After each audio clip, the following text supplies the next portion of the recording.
When we think of the word courtship, we usually imagine something light, perhaps a bit of nervous fluttering, a bouquet of flowers, or the gentle tension of a budding romance. But in W.S. Gilbert's collection, Victorian Short Stories, Stories of Courtship, the word takes on a much heavier, more desperate meaning.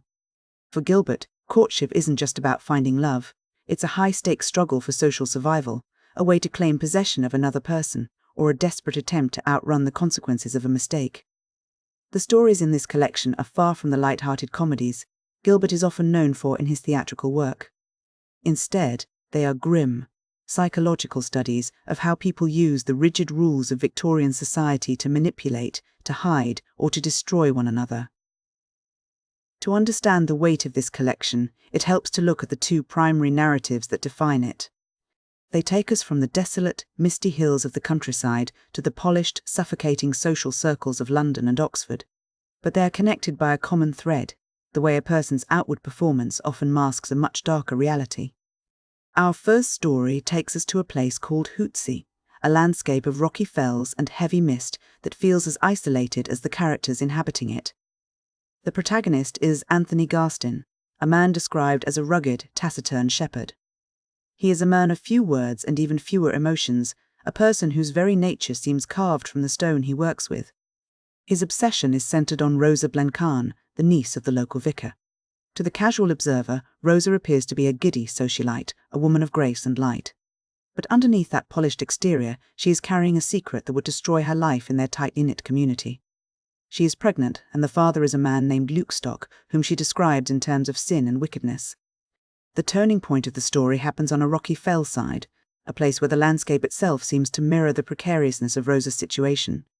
In a moment of profound desperation, Anthony offers her a way out.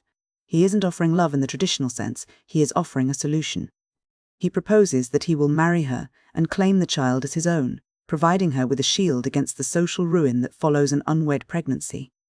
For Rosa, broken and terrified, this feels like a lifeline. But for Anthony, this isn't a selfless act of devotion. He views this arrangement through the lens of a stolid pride. To him, this is a triumph. He has successfully claimed her. As the story progresses, we see Anthony's character through the physical work he does. He spends a week building a stone wall, a task that serves as a powerful symbol of his personality. The wall is unyielding, solitary, and built to last, much like the lie he is constructing. He is consciously ignoring the moral complexity of the deception he is building with Rosa. He is building a life, but it is a life walled off from the truth. The tension reaches a breaking point when Anthony decides to confront his mother, Mrs. Garstin, about his intention to marry Rosa. Mrs. Garstin is a woman of formidable character, driven by a fierce commitment to family honor and religious rectitude. When Anthony explains his plan, he isn't trying to hide the truth of the child, he is trying to use the truth to justify the lie. He swears on the Bible that his intentions are honest, but for Mrs. Garstin, the scandal is too great. The social stain of Rosa's pregnancy is something that cannot be washed away by a vow. In a devastating move, she disowns him, severing both her emotional and financial ties to her son. The story ends not with a wedding, but with a grim pact. Anthony and Rosa are bound together, but they are bound by a foundation of deception and the heavy weight of social stigma, living a life that is essentially a fortress built on a secret. The second narrative shifts the setting entirely, moving from the wild, misty hills to the intellectual and social heart of England, the halls of Oxford and the drawing rooms of London. Here, the stakes are not about survival in the wilderness, but survival in the social hierarchy. We follow John Leffel, a modest, somewhat idealistic poet, and his relationship with a woman named Winifred Glamoris.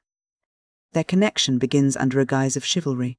Winifred reveals to John that she is trapped in a marriage to a man who is physically abusive. Driven by a sense of romantic duty and a desire to be a protector, John enters into a clandestine affair with her. He believes he is playing the role of the noble rescuer, the man who will lift her out of her misery.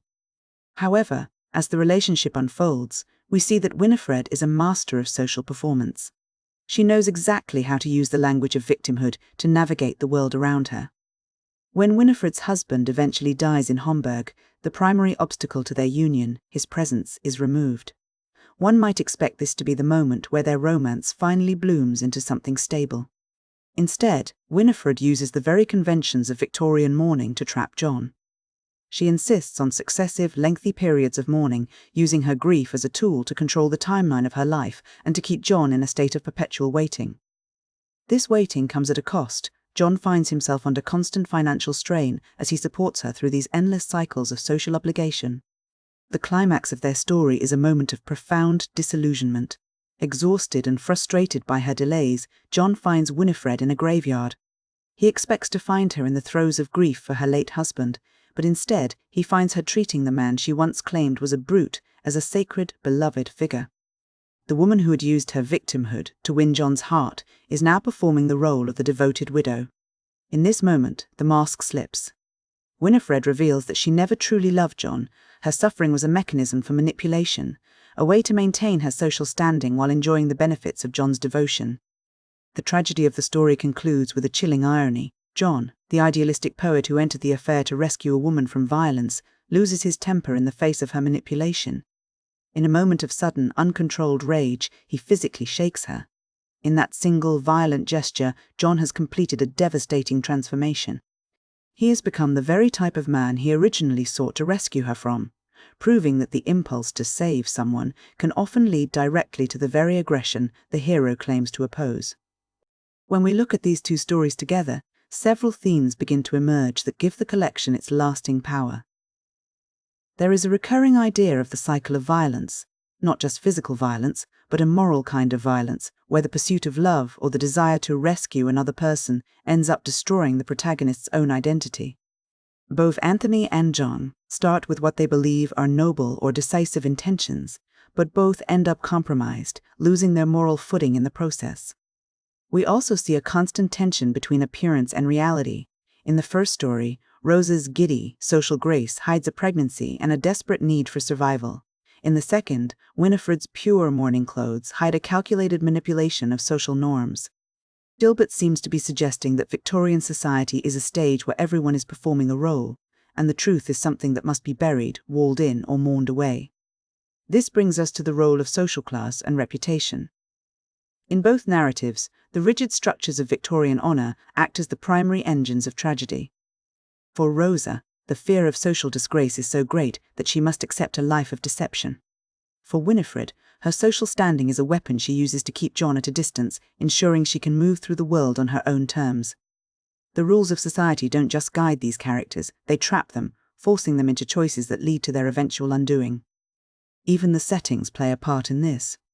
The desolate, misty landscapes of the first story act as a mirror to the characters' internal states, unstable, obscured, and lonely. The structured, academic, and social environments of the second story provide a different kind of atmosphere, one of suffocating expectation and performative grace. Ultimately, Gilbert's stories are a meditation on the fragility of the human character when it is pressed against the hard edges of social necessity and personal obsession. He shows us that courtship, rather than being a path toward connection, can often be a way of building walls or masks. The tragedy in these stories isn't just that the characters fail to find happiness, but that in their attempt to secure their place in the world, they lose the very things, honesty, idealism, and moral integrity, that made them worth saving in the first place.